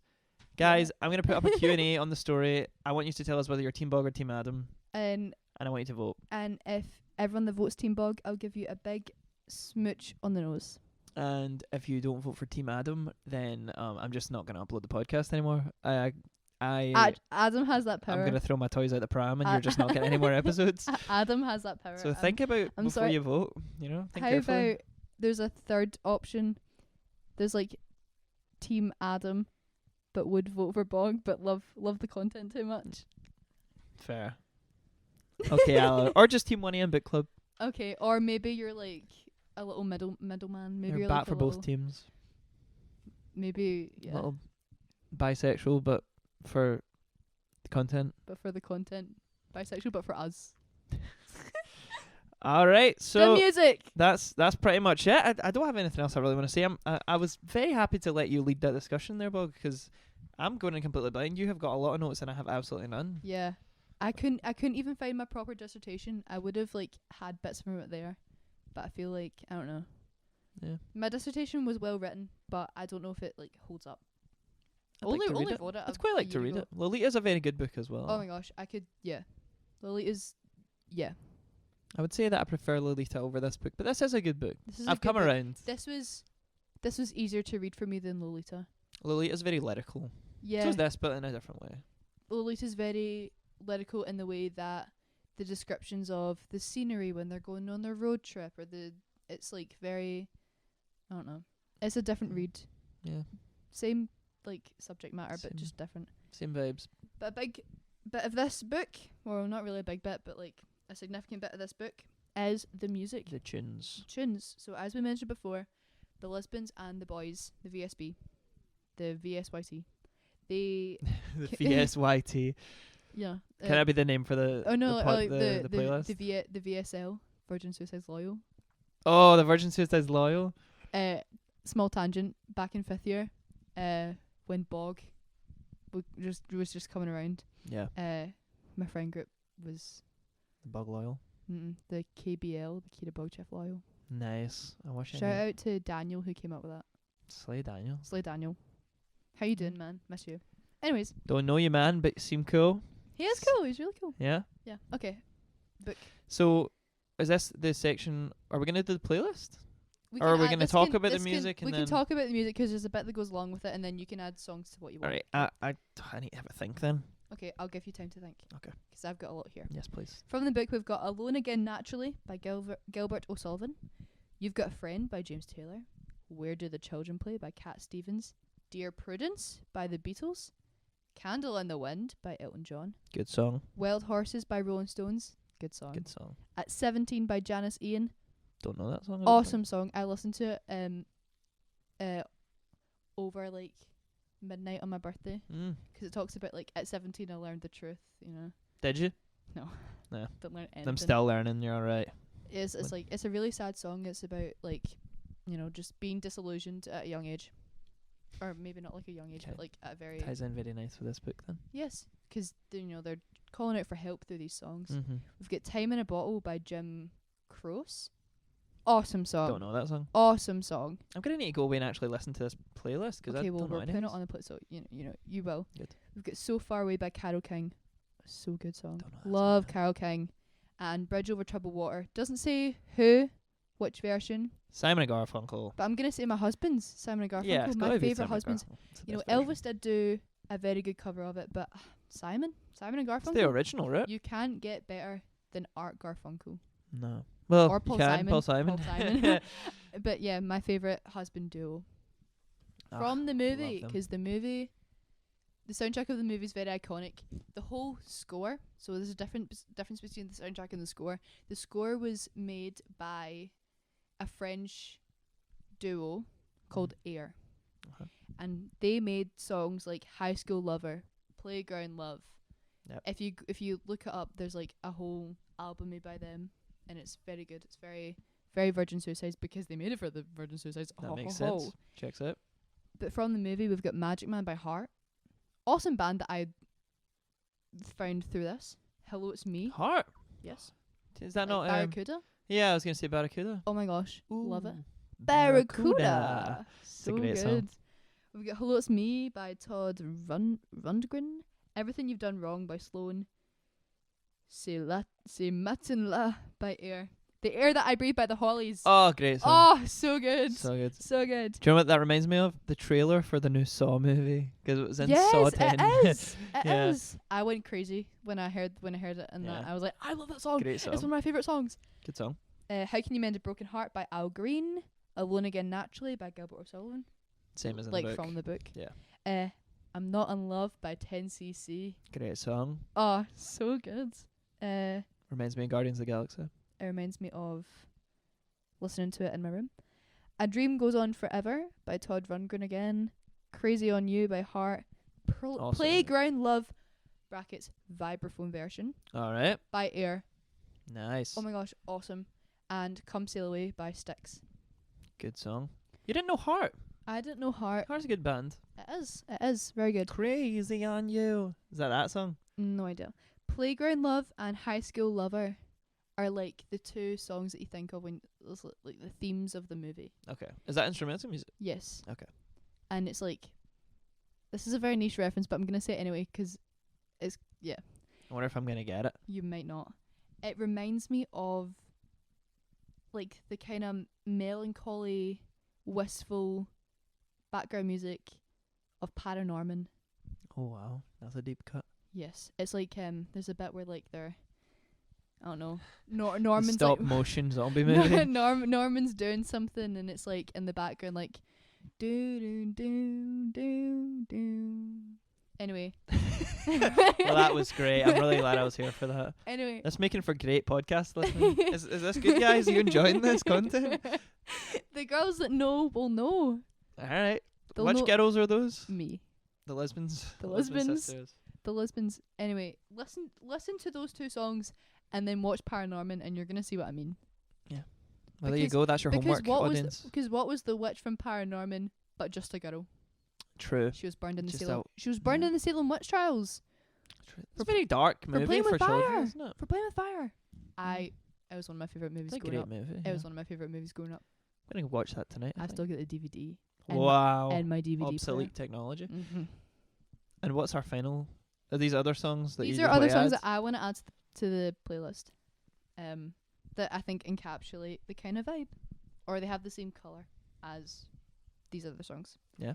Lonesome Town by my boy Ricky Nelson. I Can't Handle Change by Roar, who did a song all With, about with Ronnie Spector? not with her but about her. It's called Oh. it's called Christmas Kids. Ah. If you know the There you story, go, then that you ties kinda, in. if you know the story, of Ronnie Spector, then you kind of know. Yeah. You got Memories by Leonard Cohen.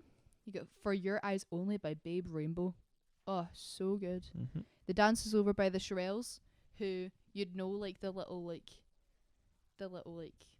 motif from it if Yeah. you listen to Lovers Rock Oh by yeah. TV Girl. You know that. Doom, Is that on our Mr Ripley playlist? No. Maybe no. I don't know. I think we talked about putting it in. Anyway, I don't remember. that lovely little violin thing. That's actually The Dance Is Over by the Shirelles. There you go. And it's a really good song, and it's like what I think Lux, if I was Lux walking home from the football field after waking up alone, Yeah. that's what I'd be singing in my head. Very sad. We've got Celia's Dream by Slow Dive. We've got Milk by Sweet Trip. Mm-hmm. Don't know that song, but I don't know why I looked at you there like I knew what you were talking about. Milk by Sweet Trip. It's a good song. Yeah. The vibe of it is very this movie. Mm. And Hospital Beach by Cottonwood Firing Squad, Never heard of it. which was That's a great name for an artist, though. Mhm. Cottonwood Firing Squad. yeah, which is like it's a song that I found while looking up other playlists made by other people. Nice. So shout out to you, whoever put that on there, 'cause it's a really good song. There you go. Okay, I want to Do you add wanna add? Wait till I get a pen. You get a pen. Spirit in the Sky by Norman Greenbaum. I want to put in Fields of Gold by Eva Cassidy. Football Okay. Fields of Gold. Okay, I feel like all of your songs are actually good songs. Mine are just meme songs. that's meme Fields of Gold. songs. Well, I mean, that's not a meme song. That's an actual song. But and I'm going to say... Meme songs. I'm gonna add. Never gonna give you up. I'm gonna add. I'm going to live forever. No, Who Wants to Live Forever? I'm gonna add. I don't know, Teenage Dirtbag. You know what? Fuck it. Adding it for Trip. For Trip. Yeah. Fontaines of Wayne. For yes. Yeah. There you go. Uh-huh. Who sing? Oh no, is that not Stacey's mum that sings? Oh, yeah, I get- Damn it! I thought that was Wheatus Ah. that sings Teenage Dirtbag. I get them both They mixed sound up. exactly the same. Yeah. Stacey's mum. Mary's mum. Has got it going on. Lux's mom. That works for any of them. Cecilia's mom. Cecilia. Oh, Cecilia, you're put Cecilia breaking in. my heart. Yeah, of course. How could we Right. not do that? We're adding Cecilia by Simon and Garfunkel. Or if you're a real girly, the Vamps version. No, Simon and Garfunkel. Come on, don't do that to me. Girls, Put my boys back in. I'm adding the Vamps. I'm adding the vamps. I'm adding the Vamps. All right, I'm happy with all those. I mean, that's a lot of tunes, so There's that's loads. gonna be a much bigger playlist than our Mr. Ripley one. It's a soundscape. And what are we calling the playlist? Songs for the Songs. VSYT. Yeah. Songs of. I don't know. Songs of suicide. Oh no. Songs of suicide. No, probably not. I don't know. It'll whatever we decide. Yeah, you'll know what it is. It will be connected to the description of. Fontaines of Wayne.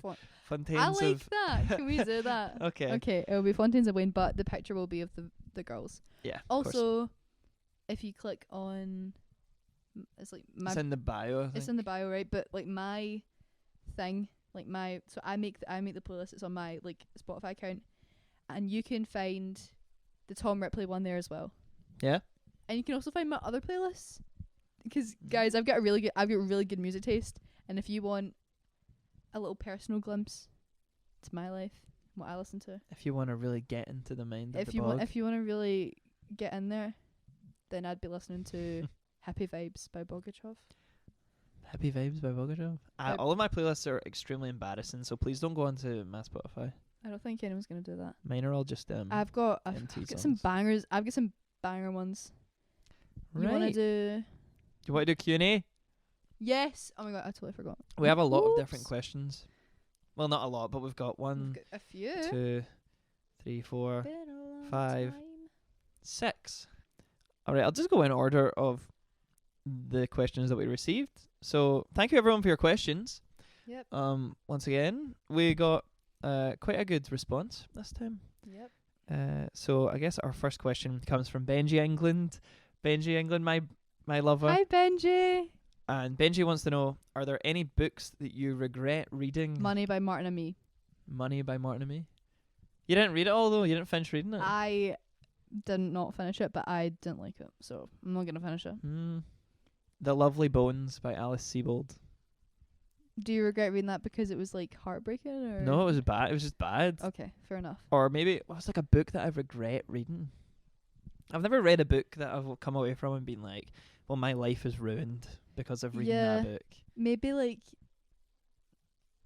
when I was younger, I really regretted reading like,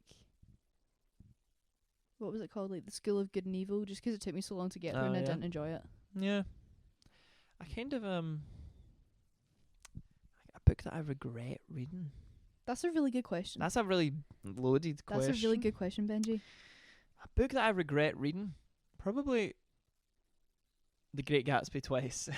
I regret reading it again because I wanted to come away from it. Grrr. You know I what? We love- should do an episode on Gatsby. Let's do it. Let's do. Yeah. So yeah, okay. Let's do an episode Cool. on Gatsby. A book that I regret reading. God, I have no idea. Do you have one? Is your answer Money by Martin and Me? Money? Really? I didn't like it. That bad? How I far into it did you get? halfway. I couldn't really get into it, and then I just started hating it. Yeah. Oh, okay. I'll give you 3 books, Benji. Ugly Love. It Ends With Us. Yeah. Verity. Every Any book by Colleen Hoover. every single Colleen Hoover book. That was an original premise of my own podcast, Bob's Really? Book Club. Yeah. It was any book you want except Colleen Hoover. We do not like Colleen Hoover in this No, household. we don't. Sorry, guys. Sorry, guys. Sorry to all those who love her out there, but I am a hater. I'm a Hoover hater. I'm a Hoover hater. I don't have anything against her writing. I just have... Gives me bad vibes, man. Yeah. It just gives me bad vibes. If it's not boring, it's like toxic. And you know what, Colleen Hoover, you do you, babe. You know, you're very successful and you're doing good, But like, come on. but it's just not for me. It's not for me. And I read 3 of her books because, you know, TikTok, lockdown, you do it for the gram. But and I read 3 of her books and I was like, oh my god, why am I doing this? It's And such by a- the time it's I such finished a number drudge. 3, It's such I a was just drudge. like, my life would not have changed if I hadn't read that book. Yeah. So I'm going to say anything by Colleen Hoover. That's my answer. Same. And your answer is Colleen Money. Hoover? Colleen Or Hoover Money? or Money by Martin and Me. Easy days. Awesome. Question answered. Next question from Ryan McEnany, 94. Hi, Ryan. Hi, Ryan. Nice to hear from you, man. Yeah. What is the best book and why is it The Very Hungry Caterpillar? Well, you're so right, That's a actually. good shout, by the way. Either that or like The Gruffalo. Or any of those Julia Donaldson books. The Yeah. Hungry Caterpillar is iconic. It's so good. The Very Hungry Caterpillar, 10 out of 10. What is your favourite book of all time? Crossroads. Crossroads by Jonathan Franzen. Yeah. Yeah. I'd say But I must say, The Very Hungry Caterpillar doesn't come close to that. no. Or no, Crossroads doesn't I come think I'll go with close. The Very Hungry Caterpillar. Yeah. I mean, I'd say, what is the best book ever written, objectively? Probably, the Bible. I was gonna say. I don't know. I was gonna say the Bible, maybe. In terms of cultural significance, Maybe the Bible. in my opinion, my favourite book is No Longer Human by Osamu Dazai. Oh, so good. So good. Or The Catcher in the Rye. Or one of my favourite books. 1984. I love 1984, yeah. One of my favourite books. A little known gem, Stoner by John Williams. Really good book about a man just living his life and coming to terms with the fact that his life isn't going to be very exciting. And it's Aww. really sad, but very, very good book. So shout out to John Williams. A lot of people don't know that book exists, but it's really good. The Hungry Bad. Caterpillar, though. The Hungry Caterpillar, in terms of cultural significance, goated. Definitely. Probably the greatest book of all time. Of course. You know what, Ryan? That's such a shout, man. You're so right, Ryan. Ryan, we should have you on the pod to talk about the Hungry Caterpillar. Let's do it. Definitely. Okay. You want to go next? All right, next question comes from return viewer Erin Boyle, Hi, Erin. Love you. who gave us a question, or 2 questions last time. No, she only gives She's us back one. with one, and your question is, Ven vil jo være Viggs? And the question is, I don't know. Have you won wigs? No, maybe. Maybe. Maybe. When will you wear wigs? And you just have to scream into the. You just need to scream into the You just microphone. have to wait a second. When and will I then- wear wigs? When I'm bald, when I'm 45, and that's When will I wear wigs. wigs? Just Right whenever now? you feel like it, man. Right now. Or you could be wearing a wig for all I care. Maybe you are. They don't know that at home. Hmm. Guys, you have no way of knowing. You've Bog got might be no wearing a wig. I am wearing a right wig. now. All right. Okay. That was a great question. Thanks, Lovely, Erin. thank you, Erin. Okay, this one's from Nicola Gray. Hi, Nick. Hi, Nick. These are all My favourite Nick. wow, wow. Nicholas Faubert, do not take this from the Bog. Nick, you're my fave. Well, Okay. no, I can't do that. To Yeah, Nicola okay. Gray. Nicola Nicola Gray's Gray, my you're fave. my fave Nick Okay. as well. Nick says, overdone tropes you hate. Oh, great question. This is an awesome question. I'm gonna come right out. I'm gonna come right out and say, enemies to lovers. Oh, no, I knew you were going to say that. I hate enemies to lovers. It's so boring. I like... I think it's overdone. I think you're right with this, overdone. I kind of like friends to lovers, because there's like a little like familiarity there. Yeah. Or do you know I don't know. The Another books I one? read don't really have like romance tropes like that though. what about the liar? Oh, excuse me. I've been drinking a lot of black coffee. I'm very gassy now. Excuse me while I Barb. belch into the microphone. Yes, Liar ma'am. revealed. Liar revealed is a trope I really don't like. Or it's good Mm. when it's done well, but sometimes it's done really bad. Or like twist villains. But again, that can be done well. Overused tropes. I don't hate the twist villain trope though. You know, 'cause like some movies have Okay. or like books have such good twist villains. You know, I don't know. overdone tropes. Male gaze. But I don't. Unreliable narrator sometimes. Yeah. I'm gonna say enemies to lovers is my answer. Again, that comes into Yeah. like Colleen Hoover. Like, do you know, like one of the worst books that I've ever read. No shade to this writer because it's probably quite a popular book. Again, it's like a TikTok book. It was called The Hating Game, I've never seen it. and they made a Never movie read it about even. it. They made a movie about it as well, and it was like an enemies to lovers thing. And I was just sitting reading it, and I was like, "This is so not my thing." And it's not a terrible book. Like objectively, it's probably like an alright book, but I just really didn't enjoy it. So yeah, that's definitely my answer. Enemies to lovers. Yeah, fair enough.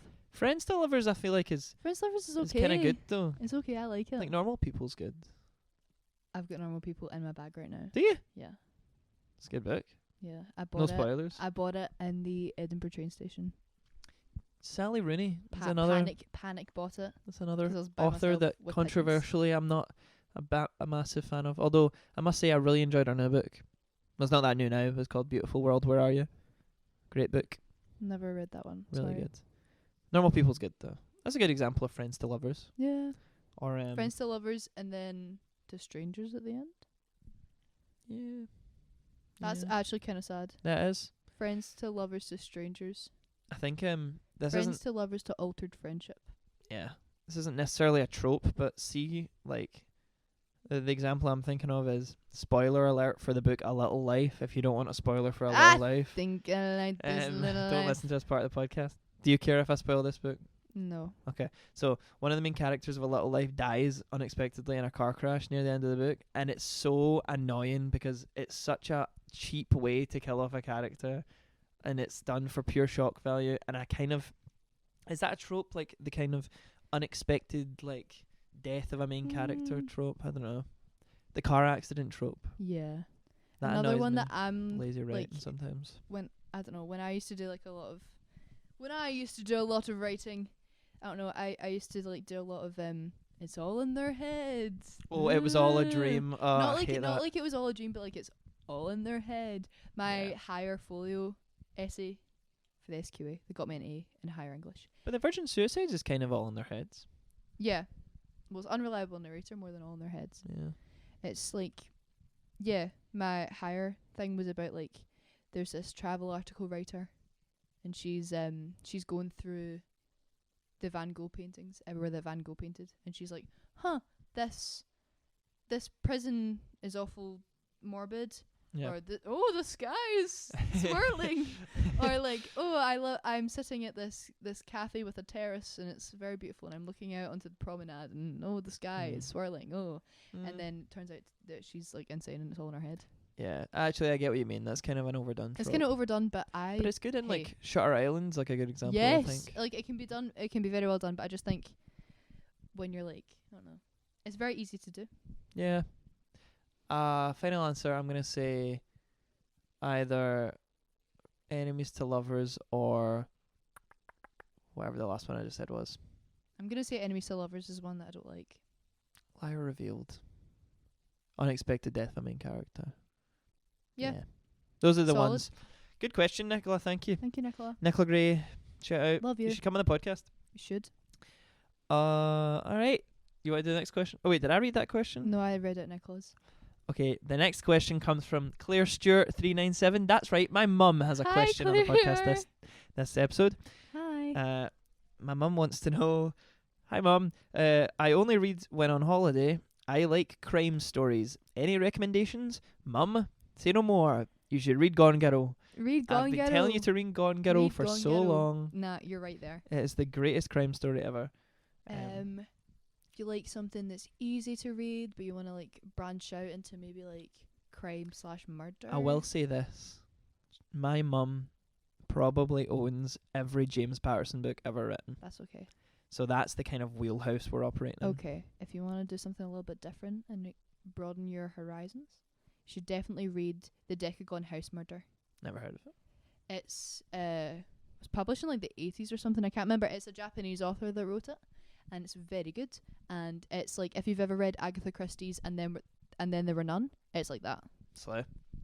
Alternatively, Lisa Jewell is pretty good. That's like bestsellers list crime. She wrote a couple of good books. One called The Family Upstairs. She wrote a book called The Night She Disappeared. It's pretty good, pretty digestible crime. Yeah. You'd like that. And you only read on holiday, so they're pretty short. Decagon House Murders is short, so if you want to read that, Yeah, that's short. That's Very immersive. You'll get lost in I'm it. trying to think if there's any other like good crime. Agatha Christie. Give Agatha Christie a go, Mum. Yeah, You know? of course. That's a classic. Yeah. In every sense of the word. Yeah, Gone Girl though. Gone Girl, definitely. Gillian Flynn generally, like Sharp Objects, Dark Places and Gone Girl. That's the holy trifecta of crime. Get it? Get them all read. Yeah, definitely. Right, good question. Thank you, Thank Mum. you, Claire. Thank you, Claire. Thanks, Claire. Okay, do Who's- you want me to read this last one? Yeah, go on. Okay, this is our last question. It's from your friend and mine, Nicholas Robert. Hi, Nick. Hi, Nick. Another Nick on the pod. Another Nick. Another returning. Returning Nick. Returning Nick. Yeah. How's it going, man? Next question is, what is the meaning of life, bracket, explain in Virgin Suicide's terms? Well, Nick, it's all about It's all about the girls. Yeah. It's all about just getting up on the roof at night and just Jumping off or showing the world what you've what got. you're made of. No. You know what?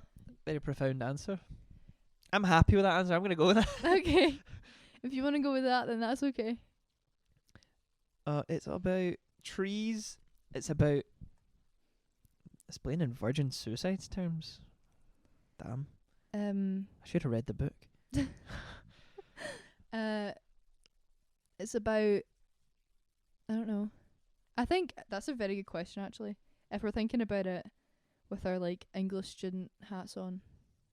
It's about trees It's about losing their trees. leaves. It's about never understanding the pain of others.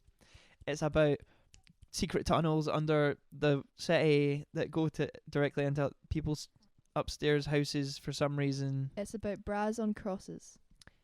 It's about bras on crosses. It's about the musky dusk. There we are. The musky, The musky dusk. of a teenage girl's room. It's It's about a shared space. It's about cottage cheese on a paper plate.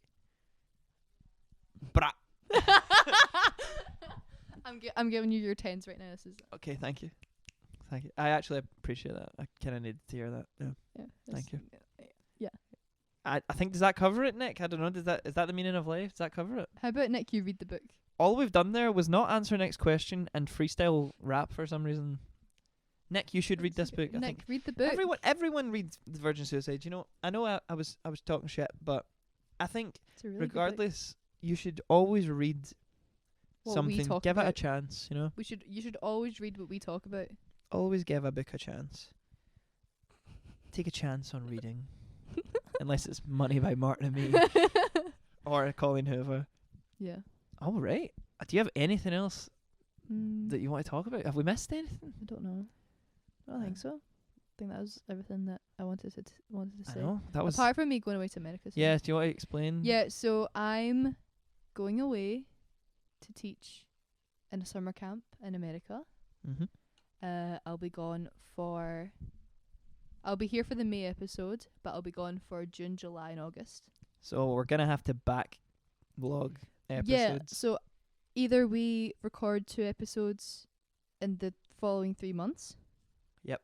Or you can have somebody else on. I don't really No, I mind. can't possibly have another. It's your host. podcast too, so I don't think Can I have all my guests on when you're away? yeah. I'm gonna have Benjamin If you England on want. to talk If about you flowers for really Algernon. want, right? If you really want, that's up to you though. Okay, you're looking at me like you would fall out with me if I did that, so I'm not gonna. No, don't say No, that. we'll 'cause backlog, no, we'll I've backlog. had I've had real anxiety about I don't know, losing all my friends when I go away. Well, Yeah.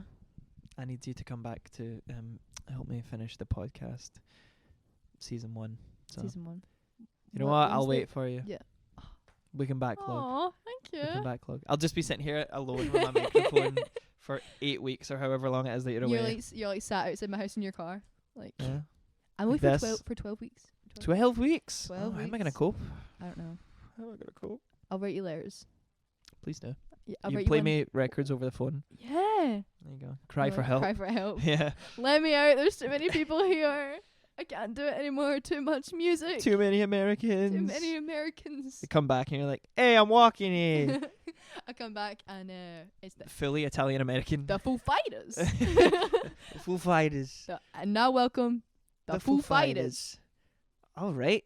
Well, that was a smashing podcast. Yep. Thank you, Bug. Should we talk about what we're going to do for the next episode? Yes. Are we agreed on what we're doing for the next I episode? think I'm going to say what I think it is that we're doing, and you tell me if you think that's what we were doing for the Yeah. next episode. Okay. All right. I have picked the next book. It's your as month. always, we're taking Yep. it in turn. It's my month. Your Month of March. Yep. It's all happening. Woo. Bog, we're making a short film. Yes, we are. We are. Yes, we are. We're doing that. Should we advertise? Yeah, It's called. yeah. We're making a short film called Ditched. It's very good, guys. I've been there. It's Yeah. very good. Bog is working on sound, I also just helping out. Yep. Written and directed by myself. It's about a man who has just broken up with his ex-girlfriend and becomes increasingly convinced that she might have been a serial killer the whole time. So it's a cheery, romantic comedy that turned into a kind of black comedy. So keep your eyes peeled, guys. Giant It's Cat very Productions good. on Instagram. Woohoo! And so that's happening this month. And we will be reading for the next podcast. Drum roll, please. Get that synchronized knee slapping going. The Man in the High Castle Yes, by it's- Philip K. Dick. I had yes. to think about what it was called there for a minute. Yeah. No, yeah. I mean, Very you bought me famous. the book, so yeah. We're Yeah, doing it. famous modern classic sci-fi kind of novel, Ooh. Orwellian reality where I love the Nazis won the Orwell. war. Whoop.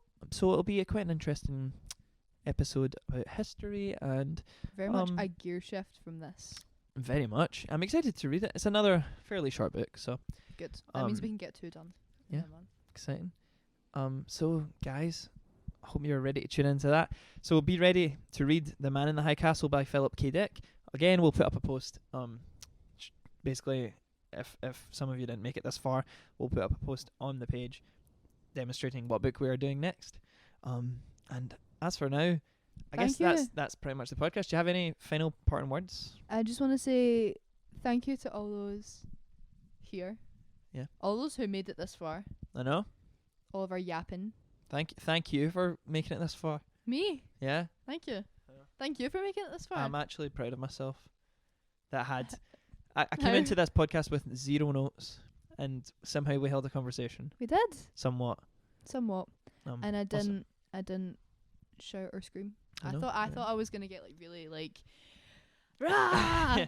listen Yeah. to your girls. Nah, Actually, yeah. that is my final parting words. Listen to your girls. It's very wise. Hey, I'm the wisdom dispenser. Yeah. I'm yeah. The wisdom dispenser. Team wisdom dispenser. Team wisdom dispenser. I'm pretty sure my dog came in and stepped directly into my coffee and I just drank the whole thing. I've probably got fleas. Well, Okay. On that note- has that changed anything? You just added to the population you already have. yeah. It's a thing. I'm like patient zero. I think I'm the first human to have fleas. There you go. You're like no, maybe you are the first human flea. I am the human flea. I'm gonna start my own human flea circus, but I'm the only human. It's just me and a bunch of actual fleas doing cartwheels. Like, come on, guys, let's show 'em what we're made of. How does a flea circus work? It's a good question. You know what? This is the real. We should have been talking about how flea circuses Sorry, work. how does it work? Because I think I've seen videos of a flea circus and they pull carts, maybe Fleas pull carts. I always thought a flea circus was more of like a. a con. It was no. I thought it was just a turn of phrase. I didn't think flea circuses actually existed. I don't think it's you're like you're thinking of flea market. No, Where the fleas. Is a flea where circus the a real fle- thing? where I the- just thought a flea circus was I like. think you're thinking of a flea market where the fleas run the market. Oh yeah, when they have Mhm. stalls and they say, "Get your breadsticks here, come on over, Get your pre-loved underwear. get your pre-loved underwear." No, there's no way that flea circuses are real. I thought it was just like a word that was used when it Maybe was like a some- really rundown business or something. A flea circus is a real thing. Flea circus. Yeah. Hang on. I feel like I'm gaslighting you now. Hang Maybe on. you're gaslighting me. Hang on. How do you do Alexa? You've got an Apple phone. I don't think it's Alexa. Alexa. It's Siri. Oh shit. So it's Hey Siri. What is a flea circus? A flea circus is a circus sideshow attraction in which fleas are attached, or appear to be attached, to miniature carts and other items, and encouraged to perform circus acts within a small housing. Wow. Okay, that's enough. I was right. I can't believe that flea circuses are actual things and it's not just a figure of speech. My life has been irreversibly changed forever. Yeah, and they pull carts. I was so right. That is awesome. That is.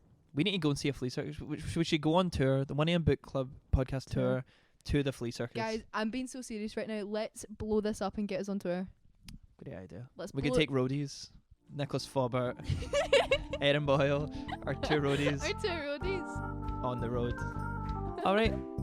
Well, thanks very much, everyone, for listening. Okay. All right. Well, Bye. see you in the next episode. Bye. Bye. Bye. And cut.